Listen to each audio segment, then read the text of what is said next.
Добрый день, дорогие друзья! Я Шармухаметова Карлгаш Салимжановна, председатель специализированного межрайонного суда по делам несовершеннолетних Установской области. Сама воспитываю 2 несовершеннолетних детей. Тема разводов является актуальной в нашем обществе, в том числе и для нашей области, потому что ежегодно большое количество пар распадается, к сожалению. Ежегодно судами нашей области рассматривается около 2000 дел, связанных с расторжением брака. В этом году ситуация с разводами также не изменилась в лучшую сторону. За 10 месяцев 2024 года судами области рассмотрено 1412 дел с удовлетворением иска о расторжении брака. В нашем суде рассмотрено 526 дел. Цифра, конечно же, большая и заставляет нас задуматься об этой ситуации. Причины развода каковы они? Основная причина, которую бы я назвала, это несовместимость, несходство характера.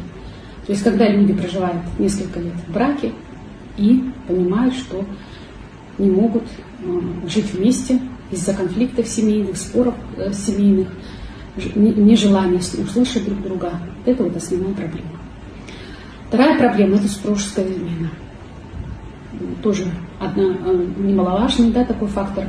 К сожалению, немногие женщины, конечно, могут жить в семье, где мужчина изменяет. Поэтому это в большинстве случаев является основанием для расторжения брака. Следующая причина – это алкогольная зависимость супруга. Да, конечно же, в ситуации, когда один из супругов злоупотребляет спиртными напитками, очень сложно жить, в том числе для детей, испытывать постоянно психологическую травму. Поэтому по этим причинам браки расторгаются. Далее причина – это бытовое насилие, то есть когда женщина, как правило, подвергается физическому насилию со стороны мужчин. И следующая причина – это материальные проблемы в семье, когда из-за нехватки денежных средств супруги очень часто ссорятся, конфликтуют и не находят возможности каким-то образом сохранить компромисс в семье. Это основные причины, которые на сегодняшний день побуждают людей к расторжению брака. Но говоря о разводах, о причинах разводов, необходимо отметить, что это большая государственная проблема, и в обществе нужны, конечно же, меры, которые будут направлены на укрепление семейной ценности. Как судья я могу сказать, что в настоящее время людей ничто не останавливает. Люди могут обращаться с расторжением брака, прожив как много лет, так и прожив всего лишь несколько лет, вплоть до 1 года. Ни количество детей, ни какие-то другие обстоятельства, к сожалению, людей не останавливают.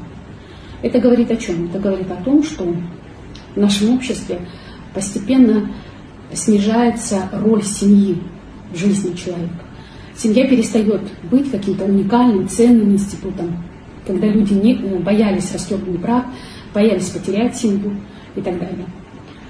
Поэтому, конечно же, необходима большая работа с мировоззрением граждан, для того, чтобы люди понимали, что раз они создали семью, то это должно быть на всю жизнь. Дети должны воспитываться в полной семье и получать одинаково и отцовскую, и материнскую заботу. Если говорить о возрасте молодой семьи, которая идет на развод, то здесь на сегодняшний день каких-то определенных границ установить невозможно. Но, конечно же, чаще всего обращаются молодые семьи, которые прожили в браке от 3 до 7 лет. Но и в последнее время участились случаи, когда за расторжением брака обращаются пары, которые прожили в браке всего лишь 1 год. Поэтому эти все насущные проблемы, они говорят о чем? О том, что в настоящее время люди необдуманно во многих случаях вступают в брак, не узнав друг друга хорошо. И это служит причиной для последующего расторжения брака. Поэтому, на мой взгляд, прежде всего, люди морально должны понимать, что такое брак, что семейная жизнь это непросто. И поэтому, может быть, для этого нужны такие меры, как прохождение специальных курсов до подачи заявления в органы РАЦ. То есть какое-то понятие осмысленности должно быть. И когда эта осмысленность придет к людям через сознание, тогда и меньше будет разводов в нашей республике. Кроме того, большое внимание, я считаю, следует уделять примирительным процедурам. И способность разрешать все дела мирным путем, она должна взращиваться в детях наших. Почему? Потому что сейчас люди не хотят друг друга слышать. И в том числе это происходит и в семье. Когда Один супруг тянет на свою сторону, второй супруг на другую сторону. Вот, и люди не могут находить компромисс, решение каких-то проблем, которые у них возникли. Вот, поэтому для этого необходимо, чтобы люди с детства учились решать все вопросы мирным путем.